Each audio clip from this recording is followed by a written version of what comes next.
అబద్ధాలు చెప్పి 104 కోట్ల రూపాయలు తీసుకెళ్లిందట.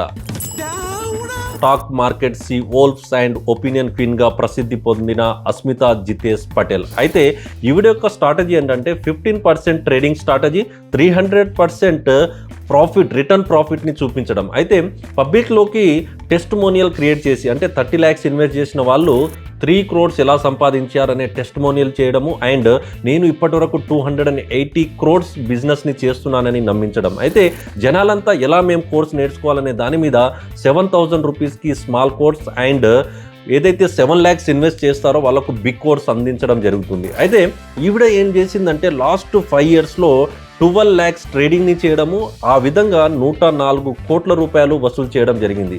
దానికి సంబంధించి సెబీ అంటే సెక్యూరిటీస్ అండ్ ఎక్స్చేంజ్ బోర్డ్ వాళ్ళు గుర్తించి అసలు ఏది రియల్ ఆర్ రాంగ్ అనేది తెలుసుకున్న తర్వాత ఆవిడ మీద 53.67 crores ఫైన్ వేసి ఆవిడ యొక్క స్టాక్ మార్కెట్లో బ్యాన్ చేయడం జరిగింది. అయితే తొందరగా కరోడ్పతిలు అవ్వాలి, తొందరగా ముందుకెళ్ళిపోవాలనే ఆలోచనలో చాలామంది తప్పులు చేసేస్తూ ఉంటాం. అయితే మనం కూడా ఎక్కడైతే ఇన్వెస్ట్ చేస్తున్నామో రైట్ ప్లాట్ఫామ్ ఆ రాంగ్ ప్లాట్ఫామా అని తెలుసుకొని మనము ముందే పసిగట్టాలి. వీడియో నచ్చితే లైక్ చేసి షేర్ చేయండి. Thank you so much.